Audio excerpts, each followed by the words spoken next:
What's up, connoisseurs? It's Rod with Pow Group. Welcome back on The Pursuit of Wealth, your home for MJ stocks, crypto assets, news, and interviews. Also home to the best MJ community and the channel that was created by a retail investor for retail investors. Happy Friday. It's September 20th. Hope you're doing well. And in this video, we're going to do another rapid fire news update for the period September 14th to the 20th. Again, it's not a deep dive. It's just a high level overview of all of the pertinent information that transpired over the last week in case you missed it. And if you did, you can dive into it more in your own time. Before we get started, make sure to smash the like. It helps support me in the channel. If you're new, you can subscribe, tick the bell, all that good stuff. You'll be notified on any future videos or when I go live. As always, this is not financial advice, and I am not a financial advisor. You should never buy or sell anything based on anything that I say or write. This is for entertainment purposes only. You can follow us over on X, formerly Twitter. Handle for that is @GroupPow. Going to be using that as my platform of choice going forward. Lots to get to this week. There was a ton of news, so we'll get right to it. Green Thumb Industries announces 50 million share repurchase program. And we were talking about this in the Pow Group private community. Definitely one of the tier ones, but you have to really remind yourself that Green Thumb only operates in 14 states, and it doesn't operate in Canada or internationally in any European countries or anything like that. It's only in the States, and it's only 14 states. So they don't even have half, basically a third of the U.S. that they're servicing, right? So they've got a long ways to go in terms of ramping out their footprint into all of the U.S. So don't get too caught off by the numbers. Yes, they have great numbers. They have great margins, but as legalization happens, prices are going to come down. The average price of an ounce in the US is USD $300. It's like almost $400 Canadian. I can't imagine paying that. Like you can get quad A, amazing quality, 30% THC, but here in Canada for like $100 US. So that's not going to be the case forever. And the LPs are going to eat the lunch once they start to sell in the US.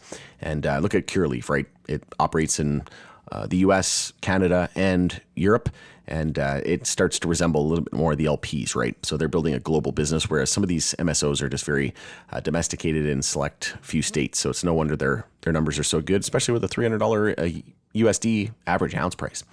So when Trump and Harris agree on MJ legalization, you know that the issue has gone mainstream in an op-ed from MJ Moment. I would have to agree. And we're almost 1 month before the election. Get ready for them to absolutely pump MJ into the elections. Also, Richard Nixon admitted that MJ is not particularly dangerous in a newly discovered recording. But I don't think we need a former president from the 70s. I don't think we need a recording to resurface from the 70s to tell us that, right? It's kind of like telling me the sky's blue at this point, right? Or does a bear shit in the woods? Like, it's like, come on. We're not all idiots, but they think we are, but we're not. Democratic lawmaker pushes GOP House Speaker to put MJ bills on the floor after Trump support and Nixon revelation. So again, we already know the truth. It's just starting to come out, and decades and decades of stigmatization and just lies that we have to fight through, right? And the more that we get progressive leaders in, different elected officials in office, once we get more, younger demographic, it's just a matter of when, not if. Also, a new poll shows that strong majority support for MJ legalization, banking access, and rescheduling in battleground states of Arizona and Nevada. So if those are battleground states, it could very well come up to the young voter and that younger demographic on what's going to decide the election. So what might you think they do into the election? They're probably going to push this very, very hard. Also, a U.S. census. Legal MJ states have collected nearly $9 billion in tax revenue since Q3 of 2021. And now we're starting to understand that this industry is going to be a high cash flowing industry. Also, Pennsylvania lawmakers filed bipartisan bill to legalize adult use cannabis. Reps Aaron Coffer and Emily Kinkead, I'm not sure how you pronounce that, are sponsoring the legislation with 15 co-sponsors in the Commonwealth. Love to see it. Game theory continues to play out. Also, U.S. Congress federal MJ banking legislation garners 167 bipartisan sponsors. This is great to see. The number of U.S. senators and representatives sponsoring federal legislation to allow MJ banking has now grown to 167. That is a big number. And like I said, we're getting there slowly but surely, moving the needle, and we'll cross the finish line at some point soon. High Tide reports third quarter 2024 financial results featuring record revenue of $131.7 million and second consecutive quarter of positive net income. I also did a video on their earnings. I reviewed it. You can check that out. And I also did a live stream of their webcast if you haven't seen that in their earnings call. Also, Carmelo Anthony to headline MJ Business Panel at MJ BizCon 2024. So NBA legend and industry entrepreneur. This is another example that MJ is really starting to go mainstream. Also, in other news, North Carolina poll finds 70% of voters support legalizing medical MJ. Again, 24 states, soon to be 25, likely with Florida at the adult use level. And I think it's 38, maybe 39 soon that are legal at some form, whether it be medical. Eventually, it's just going to be half the U.S. and then 3/4 of the U.S. and they're just going to have to do it, right?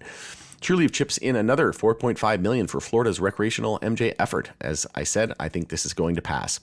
New York MJ sales could pass $1 billion in 2024 after a rocky start, and a rocky start it was indeed. France, though, their medical MJ launch is going to likely be delayed until 2026, so not great. There's also some news pertaining to Germany here in the second pillar, which is also not so great, which we'll discuss in a moment. Also, Dem Senator says MJ could be a huge motivator for voters as Harris avoids issue on the campaign trail. But again, watch a month or so before the elections. They'll start to really push this because thanks to TikTok, people only have a memory, and it's just out of their mind, out of sight, out of mind, and they have the memory of a goldfish thanks to things like TikTok. MJ use by older Americans has nearly doubled in the last 3 years, AARP-backed study shows. So again, we're starting to see more and more acceptance and mainstream progress. Also, MJ retailer MedMen sued in New York for unpaid rent, still has unpaid rent. What a dumpster fire. Also, hemp THC drinks are legal in South Carolina, Solicitor General concludes. State Solicitor General Robert D. Cook told South Carolina House Speaker G. Merle Smith Jr. that beverages with Delta-9 THC from hemp are legal. And as we know, Curaleaf is going to be launching out their hemp drinks, Delta-9 beverages, and Tilray said their formulations are ready to go. They're going to be starting in Texas and New Jersey to start, and then we'll see what comes after that, but could very well be South Carolina coming after that. Also, DEA quietly endorses next two-part test for drug rescheduling.